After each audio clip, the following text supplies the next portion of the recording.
Good. How are you? Yeah, Micah, over here to your right. To your right. Obviously, had to wait your turn to be a full-time starter, but how important was it for your development to actually have played over the last several years, being a kind of swing guard for him?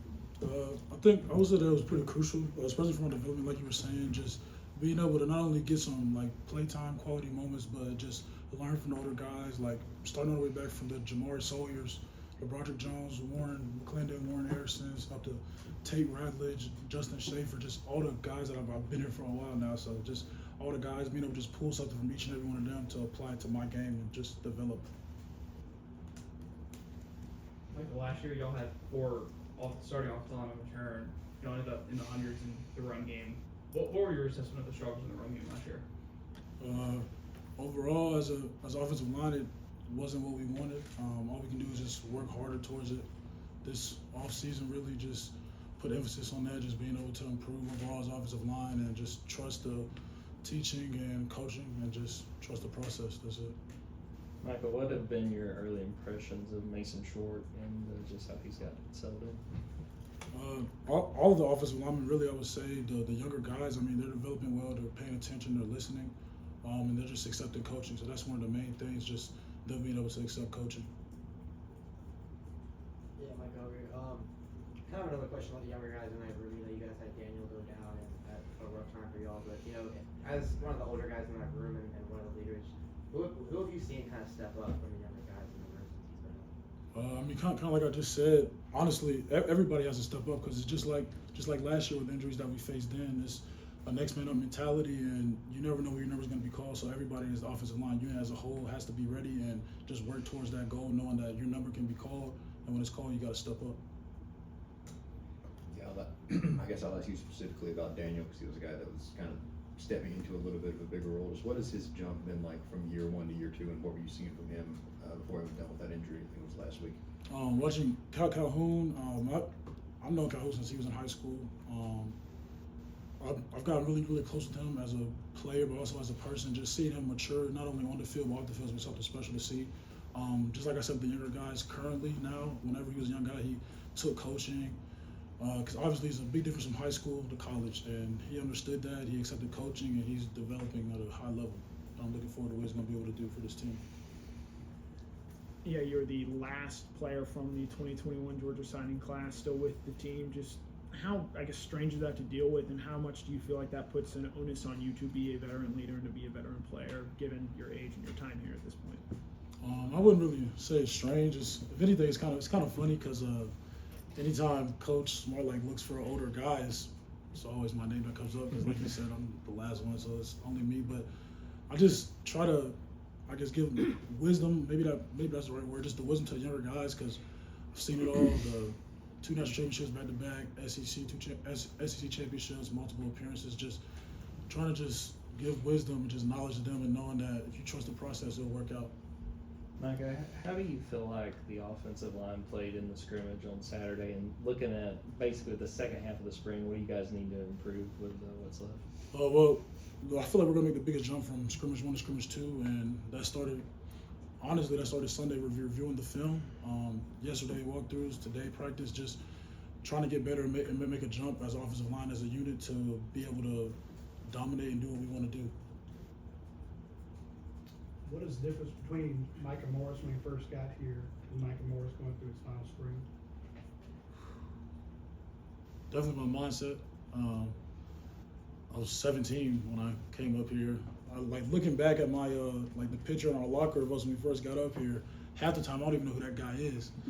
But just maturing, just think about all the great times that I've had here, just all the good memories, the locker rooms, the camaraderie, the jokes, the friendships, the bonds that I've built here, and then just knowing now I'm in the older role. I'm what Jamari was to me for somebody else now. Just being able to accept that role and just trying to bring up the younger guys and just lead them in the right way. Yeah, Micah, Kirby has kind of talked about emphasizing run game for you guys at the line of scrimmage this spring. How do you feel like the offensive line is doing in that department, and what do you feel like is the thing that needs to continue to improve the most? as far as the offensive line, I would start by saying that we can get better every day. There's nothing there's nothing that we can't get better at. I would say, whether it's the run game, the pass game, pad level stance. I mean, you can always get better every day. And just one of the things is just for the offensive line as a whole, just being coachable, and just like for the younger guys, they're doing such a great job at just accepting coaching. As long as we just continue to do that and trust the game plan and process that our coaches have set up for us, we'll be fine. Yeah, this spring, what have you seen from Gunnar Stockton and how he's developed playing more as your guys' quarterback now? Like it was mentioned earlier, I've been like a swing guard, just pretty much playing a lot of positions here. So I've known Gunnar since he first got up here. I've blocked for him, whether it was practice or in game, and just seeing him just become more confident behind the line of scrimmage, just trusting the big guys, and just seeing him grow as a person, just him maturing himself has been something awesome to see. And we have full trust and confidence in him and all of our quarterbacks that have been putting in work. Micah, you were talking about the photo, I guess, over your locker. They don't update that. That's still from your freshman year? Yes, sir. Still 17-year-old me smiling, just like this. Okay. When you talk about wisdom that you share with your teammates, I guess, about being on championship teams, when do you share that with them? Like during a practice, in the locker room? When does that come up? Whether it's a film session and I see something off or something that I feel like they could improve at, I think of a scenario whenever I was in that stage, what I feel like I would have wanted to hear to help me out, and then just trying to apply that and install that in them. And on the field, just keeping them up whenever they're in, just letting them know, you got this, let's go fellas, let's get it, make sure they're running on and off the field, things of that nature. Sort of a follow-up to that, you're a guy who could have left at any time in the past couple years, transferred somewhere, gotten more playing time. What was it about Georgia that convinced you to stay and ultimately reach you to the point where you are now? I mean, this is where I committed to whenever I was in high school. This is what I wanted to, where I wanted to be, what I want to do, be a Georgia Bulldog. So whatever comes with it, I mean, that's what I'm gonna push through. I mean, my dad said, if you start something, you gotta finish it. So just putting my head down and working, that's it.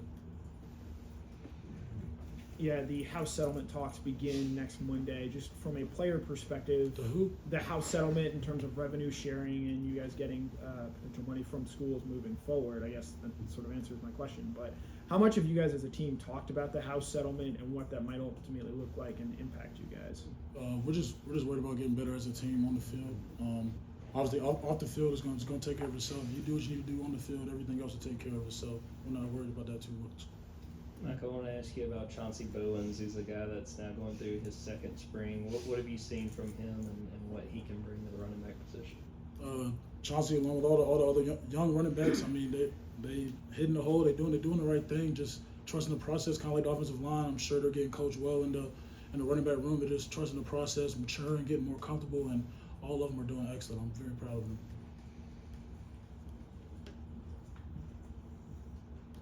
When we ask about the offensive line, people say Micah Morris, they talk about how strong he is, he pushes people around. Do you have any weight room numbers you can give us? Well, the only thing I'll say, I'm in the Platinum Club.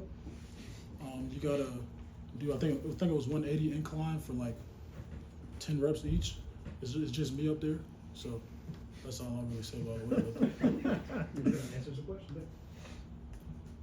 Any more from Micah? All right, Micah. Thank you. Thanks, Micah.